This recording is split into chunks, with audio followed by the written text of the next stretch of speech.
So we've had to have extra security today because of the evil man I have to interview. If climate skeptics, or deniers as we're called, are like Bond villains, on the climate denier volcano island in the modernist room where Spectre meets, um, my guess is not maybe the guy right at the end of the table, but he's sort of fairly high up on the table, close to the chap with the cat.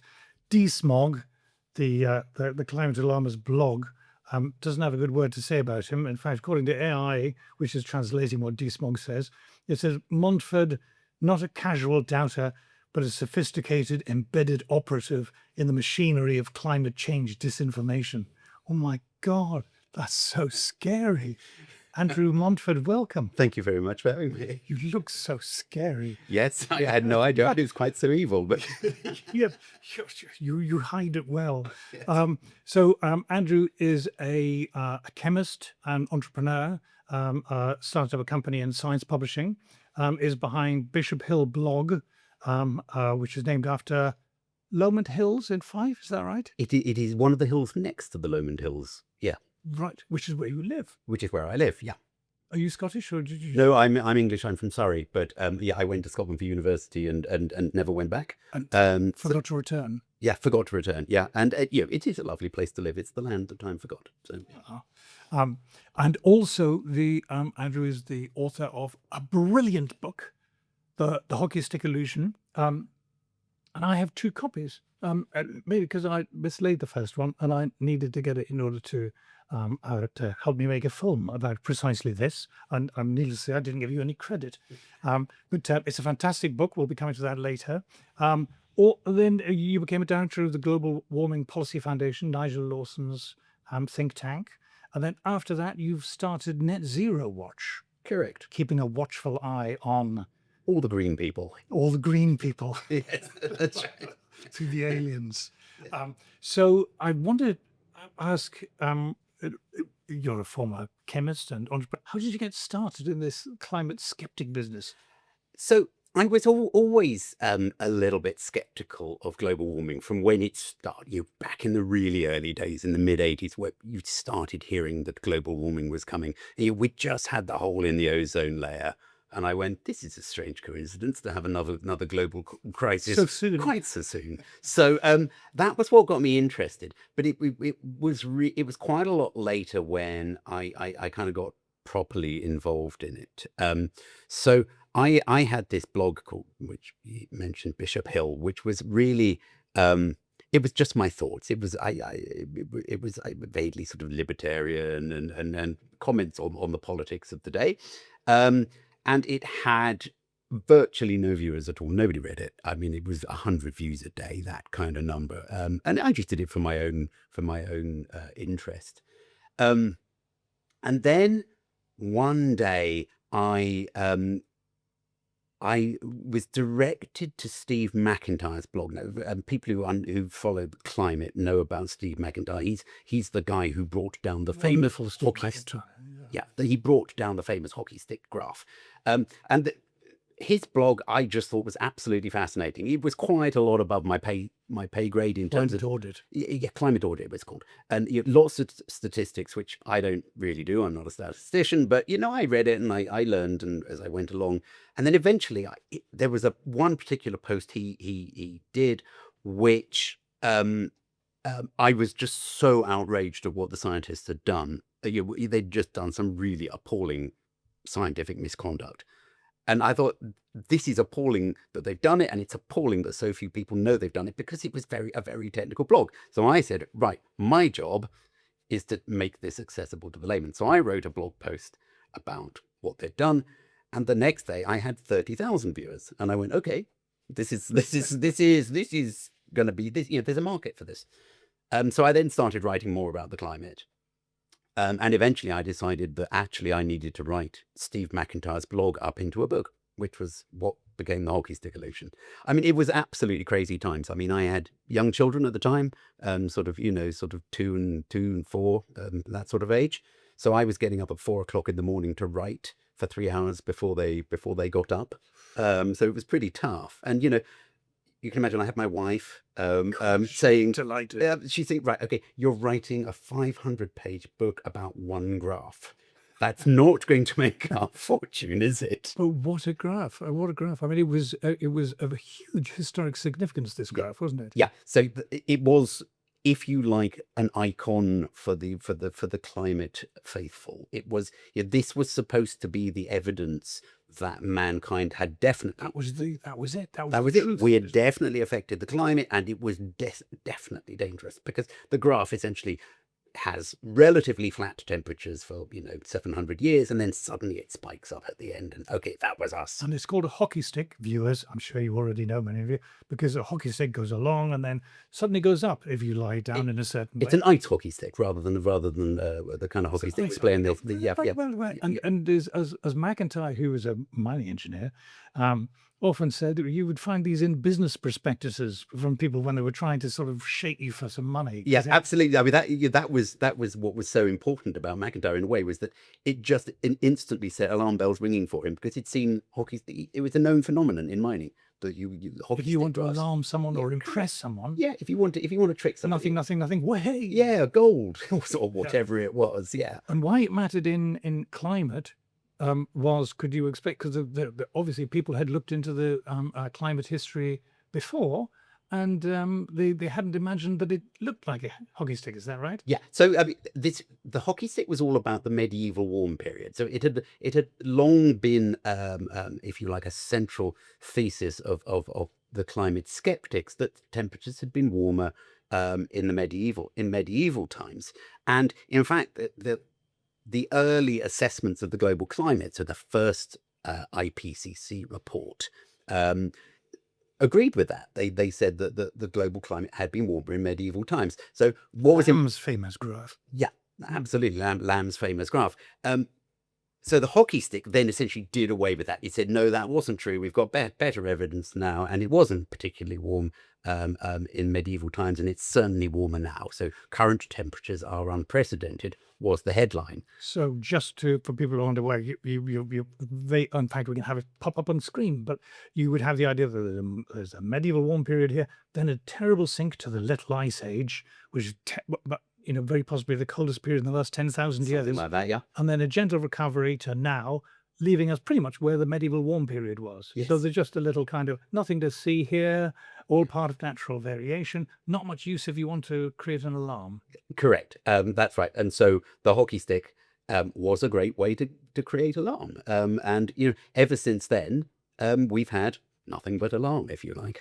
So Steve McIntyre, as you describe in your book, and Ross McKittrick came on board too, started to look into how this hockey stick was created. They smelled a rat, yes?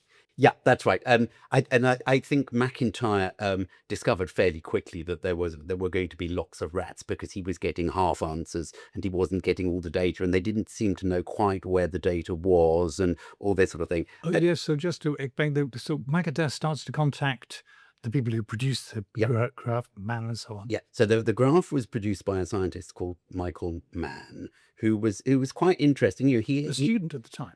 Correct. That he had come essentially from nowhere. He was just finishing off his PhD, I think, when he produced this graph, and then suddenly it's turned into the most important graph in the world. And yeah, this is quite odd.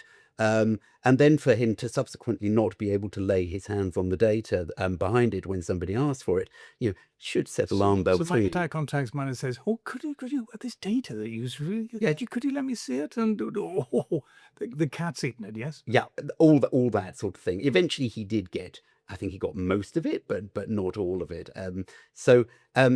McIntyre then spent years trying to unravel the mysteries of how it was put together, because Mann wouldn't give him the computer code that turned essentially the algorithm that turned the data into the final product. But from the very first day he got the data, he said what you do when you're looking at sort of mining samples and there's a whole lot of underlying data, is you just go and look at the underlying data sets. And what he said was that if you went through all the underlying data sets, so this was things like tree ring series and rainfall series and that sort of thing, which were meant to sort of reflect the climate as it were. very few of them were hockey sticks. Which how do you add up essentially a load of non-hockey stick graphs and end up with a hockey stick? Isn't that a bit strange? Surely a lot of them should look like hockey sticks. Yes, and again, if you want to look at the temperature in the past, one way is looking at chopping down very old trees, looking at the size of the tree rings going back, and they tell you a little bit about what temperature was. Yeah. Not just temperature, but by and large, it's a very good indicator of if it was warm, the tree is doing better, and so on and so forth. So this is a proxy measurement of It's a past that's temperatures. right. It's a proxy because we have thermometers going back to sort of 1850. So before that, you've got to find something that allows you to reconstruct the temperature for something else. So tree rings, some tree rings, not all tree rings, it was one way they thought of doing it. There were other ways. Stalactites and stalagmites was another way they decided they might be able to read the temperatures. It's pretty dodgy stuff, to tell the truth. I think, frankly, the idea that you can tell the temperature of even one location from tree rings, It's a bit it is because temperature is not the only thing going on, is it? correct. Now, the theory goes that if you have trees that are from the upper tree line on the side of mountains, well, those might be mainly affected by temperature and not by rainfall. It's a theory, but I mean, quite early on, this was something McIntyre noted quite early, was that in some forests, if you like, some trees appeared to show temperatures going up currently, and some appeared to be showing them going down. So the scientists said, well, you get responding trees and non-responding trees, and you're going, how do you know what if you've got a tree ring? How do you know whether it's a responder or a non-responder? I mean, So it's tricky at the best of times. yeah. But it's an amazing deep dive on the part of McIntyre, but also a fantastic job of yours, by the way, in making it sort of intelligible. He looks at all these data sets, and you don't have lots and lots of tree rings which indicate hockey sticks. Correct. And that In fact, hardly any. Yeah, and this is ultimately what he discovered was that it was man's algorithm that was essentially filtering out the tree ring shaped series and sort of flagging them as the important ones. So let's say mistakes of man's, shall we? That's a nice way of putting it. Yes. Is that the ones that were kind of going down, the tree rings suggested things were getting cooler in modern times. Which would show that the whole series was junk. Yes. Yeah, but those you could need to get rid of those entirely. And the ones that don't do anything, you've got to kind of rather minimize. Yeah. And the few that you can find that are going up, you've then got to give those enormously undue promise. Is that right? Yeah, correct. I mean, in a way, the final result is a weighted average of the underlying series. And what the algorithm did was it gave tree ring shaped series a much higher weight in the final result than ones that weren't tree ring, that weren't hockey stick shaped. And then what that wonderful story that you talk about of when they decided to test the algorithm themselves by just putting kind of noise into it, football results and whatever else. Yeah, that's right. Interest rate futures or something. Yeah, 99% of the time they would translate the data into a hockey stick. Yes, no, that's right. It is absolutely wonderful piece of sort of statistical what's the word for it? Sort of science communication. So it absolutely shows to the layman that it must be junk. What's going on? So one thing is this what shenanigans or whatever, however, shenanigans is possibly too strong a word. This mistake, the series of mistakes that man was possibly making, giving us a hockey stick up to about 1950 or so. Then he does another thing, which is he's got one dodgy graph, gives us a hockey stick leading up to the mid 20th century. Then he takes another dodgy graph. We haven't had time to go into why the instrumental series. The instrumental, but at the best of times, it's a bit odd putting two graphs together from completely different sources when they're both as controversial as these two. But that's how he gets that spectacular shape that we still are fed today, amazingly, if you Google what past temperatures were. Yeah. These spectacular hockey sticks. Yes, of course, if you ask man himself, he would say, because he's accused of splicing two data series together and that's very dodgy. And he would say, no, I merely overlaid one series on top of the other, which in the original graph, because it's all yeah, this is 1998, so this is before you had color graphs in scientific journals. So it's a black and white graph, and essentially, if you just look at it, it kind of looks like one. It looks like one thing. And also, when they do decide to use different colors, they give this one red, which looks as if it's just the same line but getting hotter. Yeah, that's right. All that kind of thing. So yeah, that was extremely dodgy too, and has been controversial ever since. But well, we'll perhaps talk later about it. This is all really fascinating. I cannot tell you how much you got to buy Andrew's book, Hockey Stick Illusion. You didn't even ask me to plug that, so this is right. But it's really fascinating. What makes it so important is that this graph, just to emphasize, was absolutely at the center of the climate alarm. Without this graph, gone is the claim that there is anything unusual about today's temperatures. I think, yeah, that's pretty much So it's right. kind of foundational, isn't Yeah, it? I mean, there were other graphs which were trying to tell the same story. This was clearly a story that if you like, mainstream science wanted the public to believe, and those are covered in the book as well. But the hockey stick was the first one, and was the one that was really, really pushed. And it was. I mean, looking back, it was completely unnatural. No scientific result should be pushed into people's faces like that. And that it was so in contradiction, contradicted so violently every perceived notion of that we had previously had about the Earth's climate history. That should have raised a few eyebrows. Yeah, absolutely. Rewriting the science. By the way, we've done a film, Four Spikes that I can't remember what it's called. Four Spikes that conned the world, or something like that.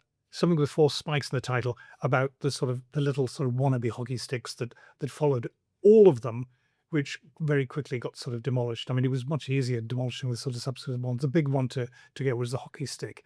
But there was the Wegman report. There was US. So important was this because it had been adopted by the UN.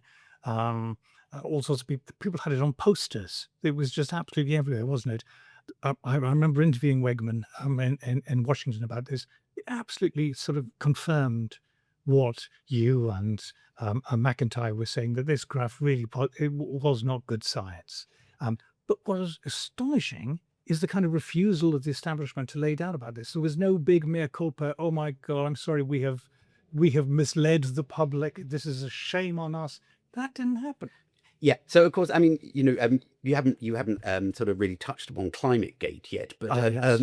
so I mean, my involvement in this story, the timing of the publication of the book was extremely fortuitous, because about a month before we were due to release the book, we had the ClimateGate affair, where all these scientists' emails were released onto the internet. And it was the scientist who I'd been writing about in my book, which was really very lucky. And certainly my publisher was extremely worried that I had been somehow involved in leaking these scientists' emails. So this is the private communication of the private communication. Yeah, the all the scientists behind the hockey stick were communicating with each other, talking about McIntyre. You could see what they were saying to journalists. So when McIntyre published his first paper saying there's problems with the hockey stick, Mann immediately emailed Andy Revkin, who was a very prominent environmental journalist on the New York Times, and said, "This is fraudulent." Now, that is libelous, because it wasn't fraudulent at all. I mean, this was published in a journal. I mean, he's just publishing a scientific critique. So that was an outrageous thing to say. So we had all these emails going around, and you could tell from that a lot of scientists in the mainstream thought that the hockey stick was junk. There were scientists in there saying that it's wrong. Yeah. So that was but not messing up, okay. Yeah. What then happened was they put together a load of inquiries into the affair. I think there were 6 inquiries in all, and every single one was essentially set up to suppress the problem. So we had, you mentioned Wegman. I mean, so the Wegman did what was probably the best inquiry into it. That was run by the National Academy of Sciences. He's a very prominent statistician. He was a prominent statistician, so he was capable of assessing the statistics, and it was really the statistics that was at issue. And essentially, because he was critical of man, or as critical as he felt he could be, they went after You him. should and see how so- critical he is off camera, by the way. yeah, I can imagine. I mean, and so he should be. But we had inquiries here in the UK because a lot of the emails came from the University of East Anglia, which has a big sort of climate research unit, and the inquiry there was a complete whitewash. The scientific establishment here also did an inquiry into the science, and which was, I mean, absolutely extraordinary because, well, we got the emails between the people who were organizing that inquiry. So we could see that they were trying to set it up so that it would give them the answer they want. They said, we want 6 people on the inquiry panel, 3 will be on our side and 3 will be neutrals. And let's go, right, okay, well, fine, that will give you the answer you want then. And yeah, it was a whitewash because they didn't look at any of the papers that McIntyre had criticized. They picked a load of other papers that were non-controversial and said, these are all fine.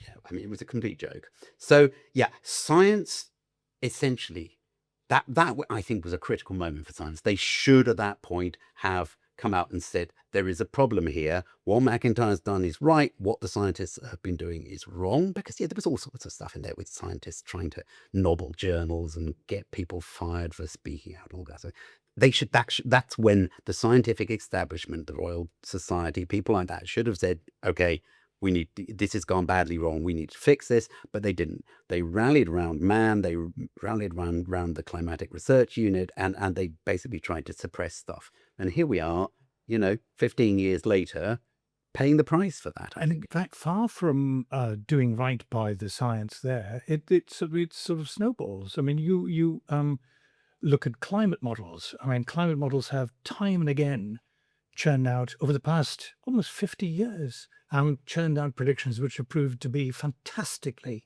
wrong. Yeah.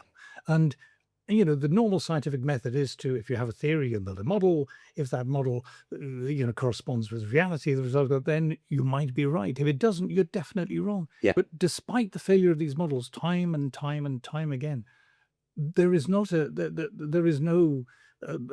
scientific conclusion that says, what, I think maybe the assumptions that are going into all these models might be fundamental. I mean, I would actually go further than that. I don't think that the models are. I don't think you can model the climate. It's too complicated. There's ridiculous. too many feedbacks, and the idea that They don't understand clouds. They don't understand the sun. I mean, Yeah. if you don't understand clouds and the sun, Yeah, no, I mean, it's interesting because the scientists spend quite a lot of time telling you, look, we're quite good at the temperature in these models, but one, it's they have to sort of tweak things, shall we say politely, to make it look sensible, but also they get rainfall completely wrong because, as you correctly note, they can't do clouds. They certainly can't do rainfall. Well, if you've got a model that, even if you have got a model that does temperature right but does rainfall wrong, you haven't got a model of the climate. You've got nothing at all. It's not a model of the world's climate because these are interlinked systems. you have these. You also have downright lies, like the number of wildfires is increasing or the number of hurricanes is Yeah. increasing, so on, so on, which are just literally untrue. The official data shows that they're officially untrue. And yet we're in a position where if you are the chap who stands up and say, do you know what, I'm sorry, but the science here doesn't stack up. The data doesn't support these assertions, so on and so forth. Then you are, who are you again? A sophisticated embedded operative in the machinery of climate change disinformation. That's Yeah, I mean, this is something that I harp on about a lot. The fact that the official science says we haven't detected any significant changes to floods, to droughts, to hurricanes, to ice, to snow. Almost every weather phenomenon you can think of, basically they can't detect any change in it. And it's not. But you look at BBC output for the past 2 decades on, all Yeah. this. Oh my God! Yeah, and yeah. So the science, the underlying science, the real science is not actually particularly alarming at all. The alarm all comes from the models, and as we Alarming is not alarming. Yeah, no, well, that's right. Really not alarming. That's right. But they've got these models which say it's going to get very awful in 20 or 30 years' time. And you, as you correctly point out, everything else they predicted from the models has been nonsense. So why should we believe them about Now, a few things arise from this. First of all, that maybe we should talk about later, but build up towards the authoritarian nature of what science is, the science establishment, if you will. What the science establishment says is true. If you diverge from what the science establishment says, depending on let's look at what the science establishment is, then you are by definition wrong. Because that seems to be for example, to be the line that BBC takes in its editorial policy guidelines. The UN has spoken, science has spoken. Yes. You are literally unscientific if you disagree with that. That stamp of authority, which is terribly sinister, not to say unscientific. But why? Why are they doing it? I mean, what are the motivations of the climate alarmists? Okay, so I think this started with the scientists, and I think they realized after the hole in the ozone layer thing that alarm was a good way to bring in money. So I think this started as chasing funding, because obviously if you're working on something that's going to save the planet from disaster, you will be better funded than if you're merely looking at the mating habits of bats or something. Always Spencer talks about this. He says, if you're NASA and you're going to Congress, you need a problem. Yes, absolutely. Yeah. If the space race was one problem, they've gotten a lot of funding. But once you've won the space race, what's your next problem? Yeah, absolutely. But after that, I think then the fear took on a life of its own. I think it got out into the media and into wider society, and sort of we ended up with this sort of cult-like behavior where anybody who spoke out about, who doubted, was crushed essentially. And I think the scientific establishment are now living in the same world as the rest of us, where you don't want to speak out. And the scientists, of course, have a double incentive, because they don't want to lose the funding either, because they are now awash with money. So science is not going to help us here. I think science or the scientific establishment is not going to help. They are just going to keep on the way they are to keep the gravy train on the rails as long as possible. Can I split those into two sections? And first of all, talk about the money, the grants and subsidies and salaries and so on. A huge amount of money starts to flow into academia, for example. Yeah. And suddenly, I think at its peak, it was something like $4 billion a year being given to climate research in the US, which for the US economy is a tiny amount of money. But if you're an academic, $4 billion a year is a huge amount of money. Yeah. So the world and his wife is now lining up for climate grants. Anything with climate in the title, pretty much. Correct. I mean, if you were studying the mating habits of bats before, you are in future studying the effect of climate on the mating habits of bats, and yeah, that's Climate and prostitution, climbing, video games, yeah, climate. all that sort of thing. So yeah, everything has become climate research now. Which is why you get all these bonkers studies about prostitution and climate change. And the universities themselves, half of the grant money goes to the universities, and not just the researchers, but they get their bit too, don't they? Yeah, yeah. There are a lot of people making money out of making a living out of climate money. It's not just the universities. There's dozens of NGOs making money out of it. And yeah, it's essentially subsuming most of our economy and society now. And there is a circularity, isn't there? You have lobbyists who will lambast politicians for not doing something. A politician will be in the UK hauled up in front of the Today programme saying, "What are you doing about it?" And they say, "Oh, well, we're putting money, towards this." And part of that money that goes towards this will be to lobby groups, won't it? I mean, that is the world we live in. Is that there is a huge there's a wave of money going to NGOs from the government, who are then feeding it. They then demand more action from government, and the government then gives them more money to lobby them, and yeah, it just goes round in circles. And yeah, it's another reason we're in the mess we're in, frankly. And it's not just academia, of course. So there's for the really big money that's going into renewables, isn't it? I mean, that industry that has sprung up in the last couple of decades. I mean, that is money. That's not government money on the whole. It's money that's going straight from consumers into the pockets of renewables generators. The government has decided that I think it's probably because money through the tax system is easier to avoid than money on electricity bills. So all the costs go onto people's electricity bills. But yeah, the renewables industry is huge now. the cost of the electricity grid has more than doubled in the last 20 years. So that's why your bills are going up.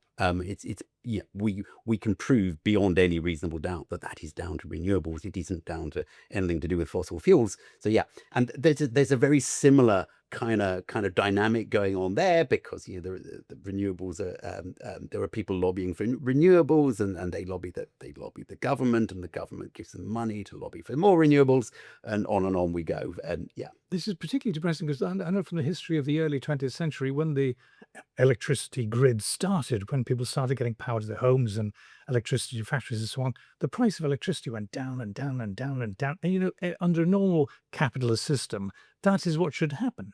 Things should get cheaper. That is what capitalism is good at doing. It's better at producing things, more efficient at producing things. Things are get cheaper. And as a result of that cheap energy, what a flowering of human civilization at the beginning of the 20th century.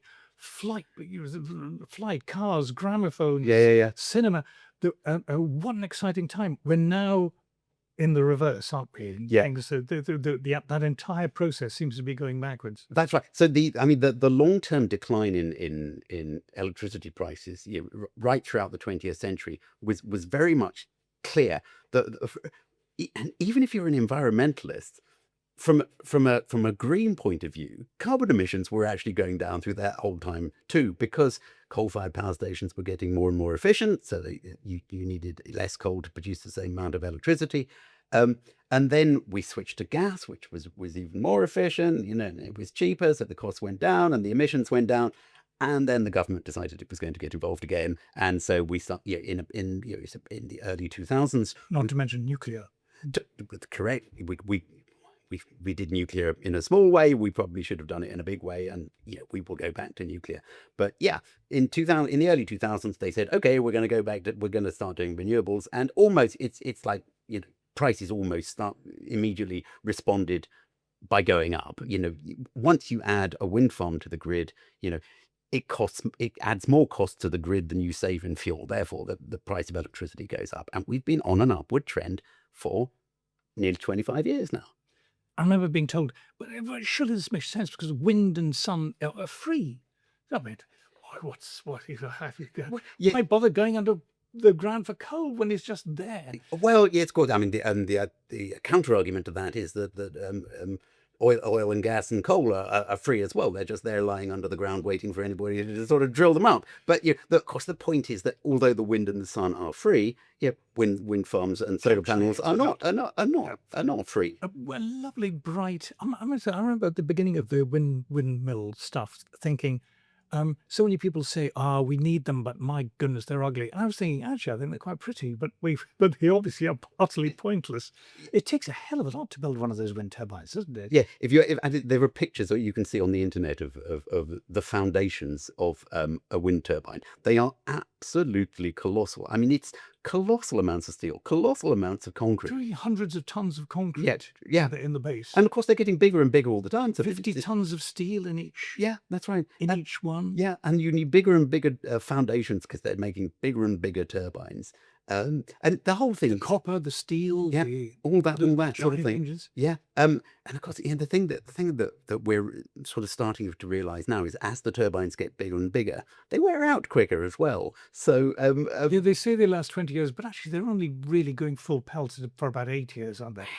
I mean, they start declining immediately, essentially. They will do a couple of years at their maximum, and then the decline sets in, particularly the offshore wind turbines, because obviously they're out in salty water, and storms and all that sort of thing. So they may last 30 years, actually. I mean, people don't understand, I think.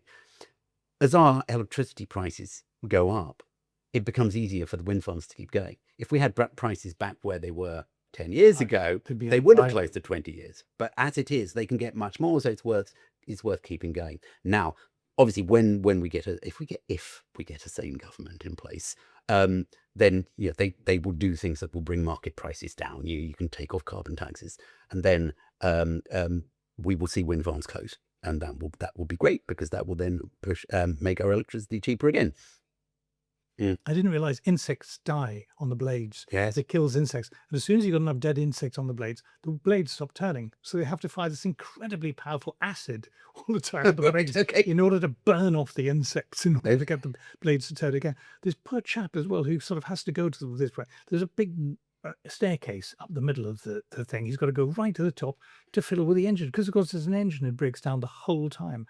The number of people who are employed wandering from one bloody windmill to the Yeah, yeah, next, yeah. going up in order to change the oil, do this, do that, do the other. I mean, these are just ridiculously. The costs of particularly offshore wind turbine, I mean, the maintenance costs are astonishingly high. Because, of course, if you need to ship your You've got to get maintenance... a boat And over to the turret correct. thing in order to go up the stairs, in order to check the oils, in order to. That's right. And they're 100 miles offshore.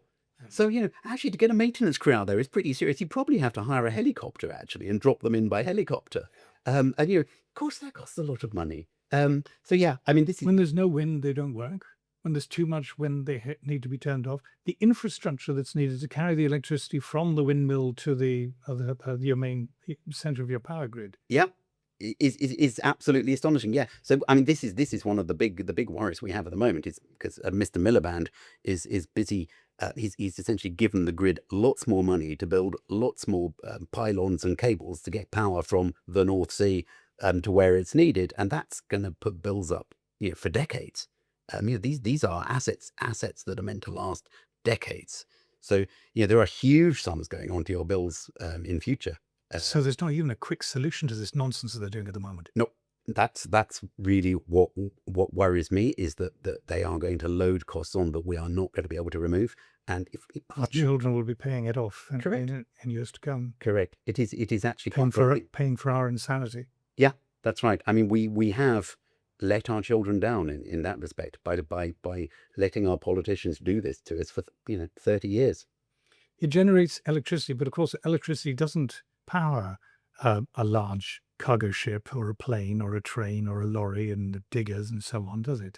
Yeah, electricity is about 20% of energy. So yeah, most of what we consume, most of the energy we consume is not electricity. So gas-fired central heating, petrol, diesel, all those sort of things, aviation fuel. So those things haven't really been touched particularly. Obviously, they're trying to get people to switch to electric cars and to heat pumps, but people don't really want them, and they are more expensive, and they don't really work particularly well. So again, the politicians are working quite hard to get us to do things against our will. So they are going to try to force us pretty hard to take electric cars and heat pumps soon, which is going to be very, very unpleasant for everybody involved, I think.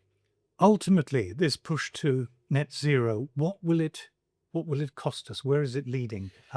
First of all, just in our daily lives, will we feel the effects of this? Well, the thing that's worrying us at the moment is... You've called it absolute zero, haven't you? Well, there's absolute zero. That was actually an official government study called Absolute Zero, which said, well, if we can't do net zero, the net bit being, if there's a bit of carbon emissions we can't deal with, we can do carbon, what do they call it? Direct air capture. So they actually capture the carbon dioxide from the air and store it underground. Bonkers stuff. But to do absolute zero, if the technology to do that didn't exist, then you have to do absolute zero rather than net zero. And this is just crazy stuff. I mean, it's like we stop eating meat, we stop air travel. You get to travel by road once every 6 months. I'm exaggerating, but it was absolutely crazy stuff. But we are starting down that route now. So we've just had the 7th carbon budget. So that's where the Committee on Climate Change, the government's official advisors on climate, tells them what they've got to do for at some point in the future. They're doing 2038 to 2042 at the moment. And this is where normal life starts to get affected much more. So they're saying, okay, meat eating has to be reduced significantly. So they want a 40% reduction in livestock numbers. 40%, 40%. And so that's going to devastate farming. It's going to, people are not going to be happy with that. And I think the realization amongst the public that this is what's coming down the track isn't there yet. But I think people do need to understand, because And they are. there will be power cuts, but it won't just be power cuts.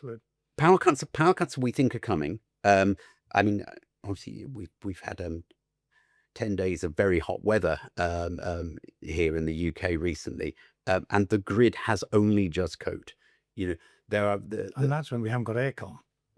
that's right. If we had aircon, they really wouldn't be coping. But the grid has limits on how much it can import from But also, France. all the cars are running on bloody electricity. Yeah, well, that's right. Yeah, no, well, that may be less of a problem because the cars are often charged at night when demand's less.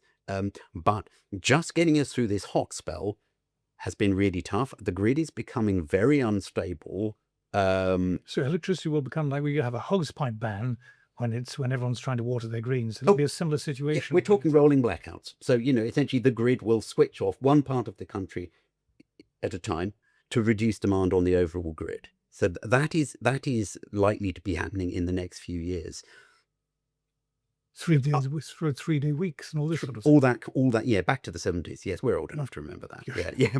But and then, later on, we get a whole new set of problems arising because nobody wants to build new gas-fired power stations. And the gas-fired power stations keep the grid afloat. Okay? So now, most of our gas-fired power stations are really old, and there's probably a third of them are due to close in the next, 5 years. Now, what private company wants to build another one of those? Correct, because they only get to run a small fraction of the time. So they're saying, well, why would we do that? But if we don't build them, when the wind isn't blowing and the sun isn't shining, we'll have nothing. Now, the big problem is that to get a new gas-fired turbine is between 5 and 7 years, because everybody else wants new gas turbines for AI. So that is a major problem. So that's the fact that we're not building them now is going to, it is, even if we correct our policies in 2 years' time. It's an emergency now, but Miliband doesn't seem to want to do anything about it. He would rather.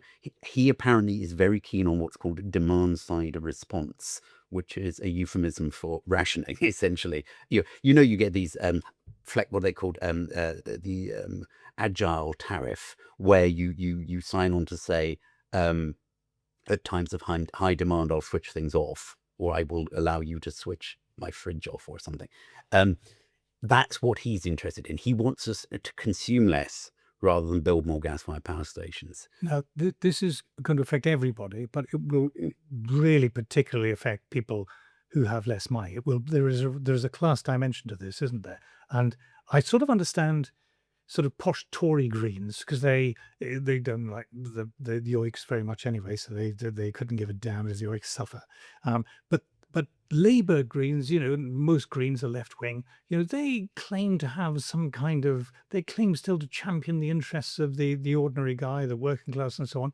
But it is ordinary people, is it not, who are really, really going to have to stop.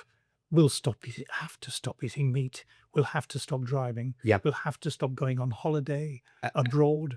And they probably won't have jobs, to be frank about it.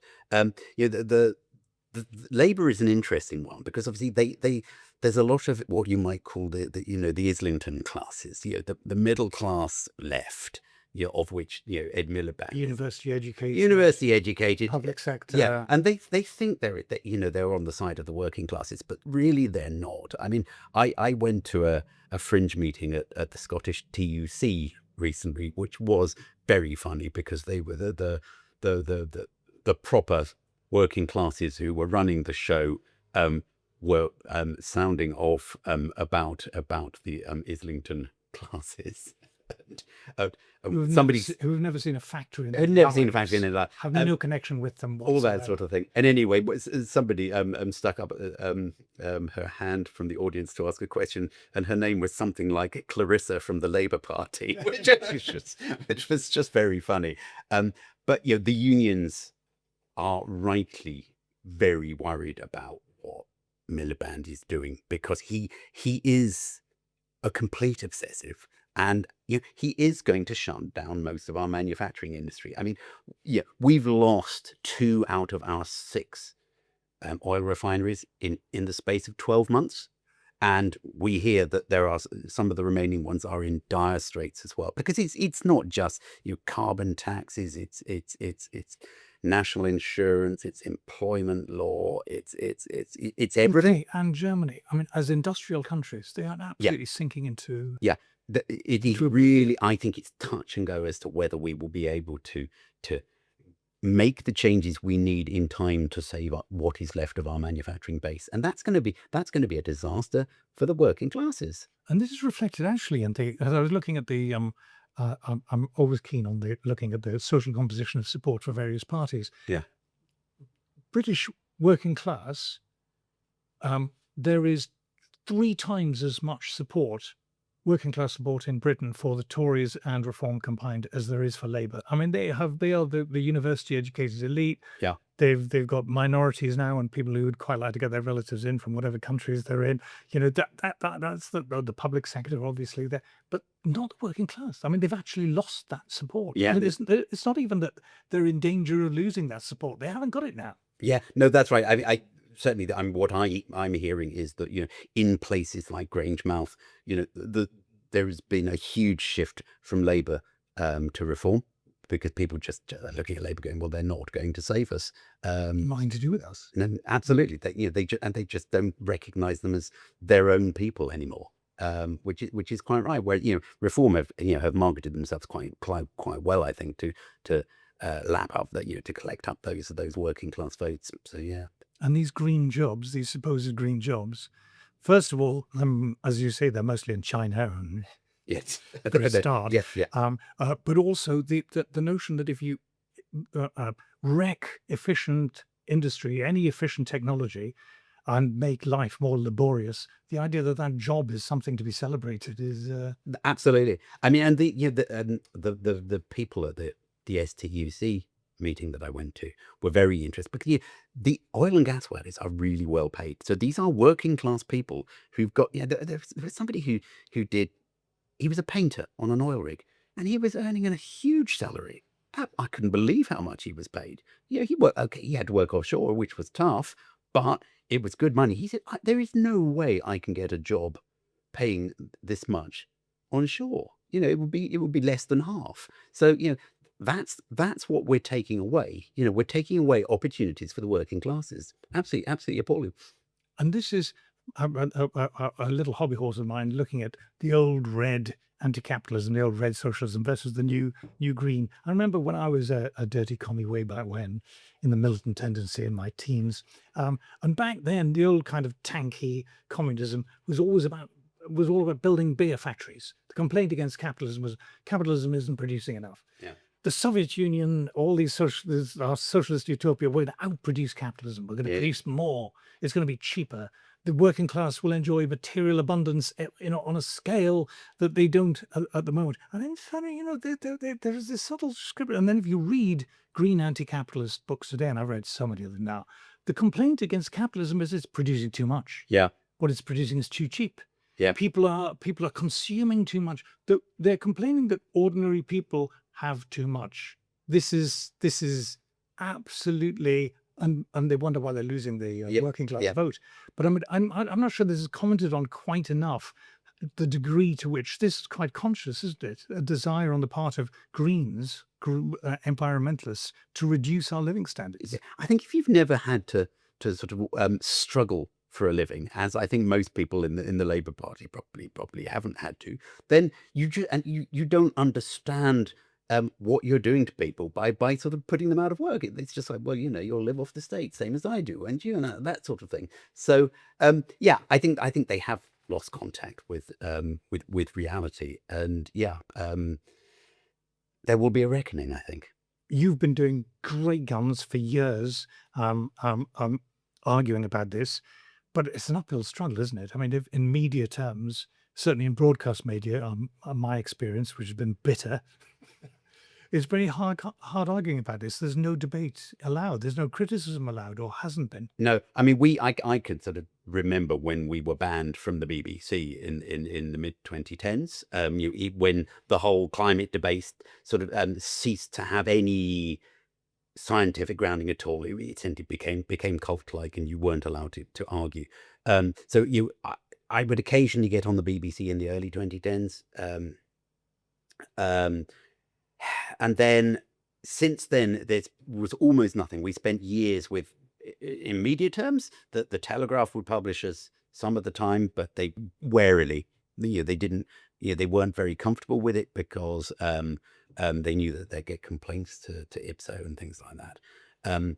What changed actually was when GB News came on the scene, because then suddenly we had somebody who was willing to put us on air and was going to sort of willing to stand up to some For extent. American viewers, GB News is kind of Britain's Fox, I suppose. Yeah, would be yeah, the that's sort right. of thing. Yeah, they absolutely changed it. And I think there was a snowball effect after that happened. Yeah, we got with GB News, we got Talk. Then the Telegraph got braver, and the rest of the media started to come. Podcasts arrived, and that was a big change That's too. the real big change. Yeah, absolutely, because it's still BBC policy not to have any climate skeptics on there. No, I haven't been on the BBC for. Have I been on the BBC at all? No, not the last time I was on the BBC. I think someone didn't realise what Net Zero Watch did. They thought we were in favour of it, so I got on air on Radio Peterborough or something.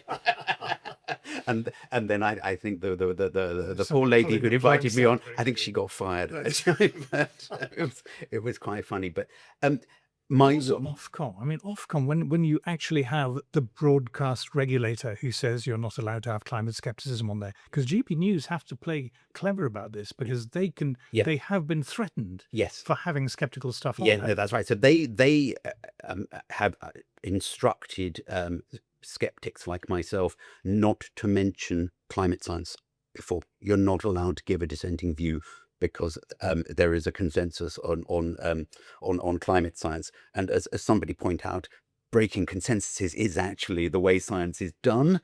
I mean, the thought that is happening in Britain. I mean, that happens in China. Yeah, that happens in North Korea. Yeah, no. What the hell are we doing? Yeah, no, absolutely. I mean, the people at Ofcom need to be hung, drawn, and quartered. I do hope, when we get a new government in, that heads will roll, because it's a national embarrassment. Frankly. Undrawn and quartered, by the way, is a metaphorical way of speaking. Neither is not at all suggesting that we take direct physical action against members of Ofcom. I think, yes, okay, we're right. And entertaining and wonderful though that might seem. But yeah, no, that there is a reckoning, isn't there? I mean, Yeah. all of this really.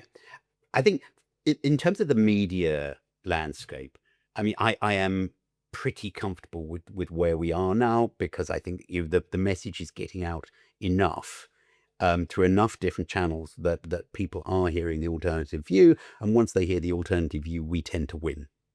Because the mainstream position is so shot through. And the political powers. I've noticed over the weekend, Harry Phibbs told me that Sunderland Council have declared that they're junking all of their climate policies on the grounds that there is no climate emergency. Yeah, absolutely. Yeah, no, that's right. A reform council in Sunderland. Yeah, that's right. And I think it's them who've decided they're not going to have electric bin lorries at 10 times the expense of the normal ones, or whatever it is. I don't know what the figure is, but yeah, I mean, this is, net zero has taken us into crazy territory, and yeah, more power to these people who are just saying, we are not going to do this. This is crazy. Over in the US, we've got Trump, and Trump has obviously gone great strides along this way. But is there my fear? I was in Washington recently at a conference. They were saying, "Oh, isn't it good news? Trump is sort of getting rid of this, that." But when Trump goes, I mean, the thing is, they're still there. The underlying. Yes. Climate industry, the underlying climate establishment, they're still in their bunkers, aren't they? Yeah, this is interesting. So I was in the States in February, and I heard different opinions on this. Some people were saying that actually they don't think it will ever come back in America to the way it was 4 or 5 years ago, because the Democrats are looking at how popular these Trump's energy policies have been, and they don't want to reverse it.